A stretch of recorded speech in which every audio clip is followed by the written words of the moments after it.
Greetings everyone, this video will be the first of many in a new series where I talk about actors, actresses, directors, and more. They could be dead for a while, or out of the spotlight, or just outright odd or bad at acting. It doesn't matter, I'm covering them, as there's always something else that you can learn. Jessica Alba shall be the actress of interest for today's video. As of 2019, Jessica Alba is 38 years old, has been acting for 25 years, and is currently the mother of 3 children. Her mother's Danish and her father is Mexican. Apparently she has a couple of nicknames too, according to IMDb anyway. Some call her Sky Angel, and others refer to her as Albs, whereas I refer to her as Jessica freaking Alba, one of the cutest actresses around. This woman has been in a large number of films and TV shows. Shall I list them all for you? Sin City, Little Fockers, Punks, Camp Nowhere, Flipper, Good Luck Chuck, The Love Guru, Dark Angel, Honey, Machete. No. Don't worry, I'm not going to torture you. For the moment, anyway. She broke her acting cherry by playing in a role in Camp Nowhere in 1994, the historical year that the rookie critic was born and blessed the earth with his presence. You're welcome. She starred in the 1995 to 97 show Flipper as the main character of Maya Graham. You know, I vaguely remember watching that show as a kid, but the only thing that I seem to remember was this scene.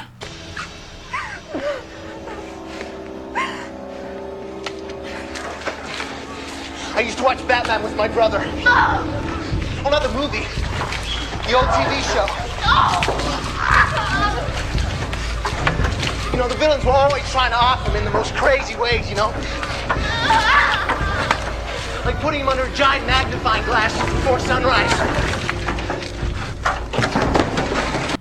Did he seriously just talk about Batman?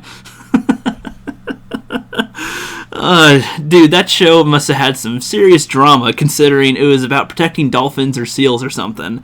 Hold on, it's on Amazon Prime. We could watch it right now if we wanted. Another odd gem of hers was in the comedy horror movie Idle Hand. Or Hands. Hand? Hands? Oh, whatever, fuck it. I actually didn't like that movie. Like, at all. But once again, I liked it for a long while. Most likely because Jessica Alba was in it and, well, you know, I mean...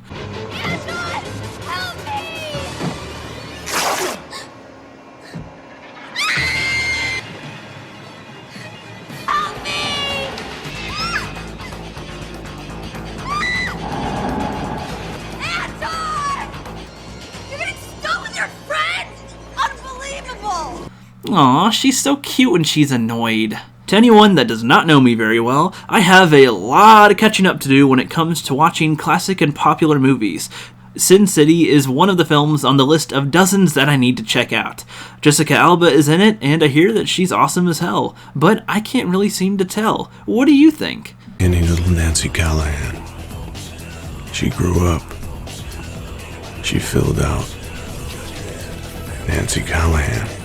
19 years old. And here I was expecting a skinny little bookworm. Maybe a bit too shy for her own. I'll mention just a few more before going on to the next section. Now, I'm sure that most people know of her for her role in Fantastic Four and Rise of the Silver Surfer. To many people, she was the saving grace from the schlock that they were, but don't get me wrong, I enjoyed those films, but I cannot say that they are good. They're better than the Fantastic Four films of today, at least there's that. The only reason that I ever watched Into the Blue was that Jessica Alba and Paul Walker were in it. There aren't many people that I'd say that she meshes very well with, but I like the chemistry between her and Paul Walker. I would have loved to see them starring in more films together, honestly. I wouldn't say that Into the Blue was a great film, but I enjoyed it. And hey, Jessica found herself kidnapped and tied up in this one. Again. I'm not sure. I mean, you know better than I do. What do you think? I would let you talk to her right now, but she's got this... Not show, Jared. Tell. All right. I will see you there. Oh, and Jared. And in Machete, she got captured as well. I guess that everyone that casts her agrees that she just looks really good in rope and with a gag over her mouth. It is kind of surprising that you look at how often she's kidnapped in her films, yet she's never been cast as Daphne in Scooby-Doo, even though she plays like a perfect damsel in distress. Alrighty, I saved my favorite of her performance for last. In 2000, she starred in a TV show called Dark Angel, directed by James Cameron. It took place in a post-apocalyptic Seattle, Washington in the year 2015. Max and a group of kids were designed to be super soldiers, but they escaped as children and had to survive in the real world and remain hidden and on the run from the organization that created them. I plan on doing a review on this show at some point, so I won't say too much here. The show had 2 seasons, and they were supposed to have a third, but unfortunately it got cancelled. They did write the third part into a book, so if you wanted to know what happens after the cliffhanger at the end of Season 2, you can find it there. However, the ending of Season 2 is actually one of the best endings in my opinion. It left room for speculation on what could happen next. Looking at it, some people might want to link some events in the show to current commentary, but I don't know. It has some obvious allegories, but it doesn't feel like they're directly beating you over the head with anything. Damn, I love that show. I highly recommend that you guys give that show a watch. Seriously. It seems like it's been quite a while since I saw her in anything, so I figured that she took a break to focus on her kid, because the last time I saw her she was pregnant in Spy Kids 4. The fact that she has 3 children now tells me that they are likely partially to do with her being out of the spotlight and instead doing the duties of a full-time mom.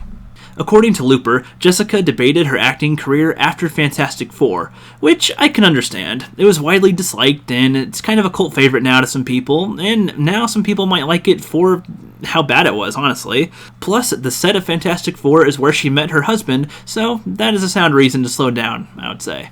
Alright, here's something else according to Looper. Jessica identified as exotic because she isn't white enough or Latino enough. In other words, an SJW wouldn't know whether to give her a handout or call her an incel.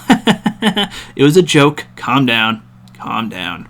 You know, if she's not white or Latino enough, if she's got that light skin, but it's also a little dark or something, I think that she could even now play a good role in a live-action anime adaptation. But Jessica hasn't just been laying low. It turns out that a detergent that she used on her kid gave him a rash, so she formed the Honest Company. They mostly specialize in making safe family products. At one point, they were even worth $2 billion, but they did lose value over time. The link to her website is in the description below if you wanted to go and check that out. Alrighty, we're just about to start wrapping it up soon. Here's some random stuff from when she was on Wired not too long ago. She went to the Braille School for the Blind for her role in The Eye. I haven't seen it, but I love a dedicated actress. One of the questions on Wired was if she could sing. A singer, folks. I'd have to pay all of you to listen to me sing. It's that bad. Can we hear a little? Nope. Oh, I feel you, Jessica. I feel you. When she was preparing for her role in Dark Angel, she trained for 11 months, learned some kung fu, and had motorcycle training. So, lastly, finally, justly, in conclusion, Jessica Alba is not as active in Hollywood these days, but it looks like things are going well for her. She is one of my favorite actresses, and I feel like she still has the potential to play some awesome roles in some movies and TV shows, but I doubt that we'll get that anytime soon. That's it for this video. More like this one are to come in the future. What do you think of Jessica Alba? What other actors or actresses would you like me to talk about? Thanks for watching, and have a great rest of your day. Hey guys, I'm working on some film projects behind the scenes. If you want to help fund these projects or my channel in general, check out the Patreon and Teespring store. Links are in the description below. Do you want to send me a message or just see what I'm up to? Follow me on Twitter @TheRookieCritic. I'm on a mission to finally watch some classic and popular films. Hit me up on Twitter if you want to join a watch party. And I also got a mailbox, so if you want to send me movies or comics to review, send it to 3021 Northeast 72nd Drive, Suite 9, PNB 1560, Vancouver, Washington 98661. Thanks guys, and cut. That's a wrap.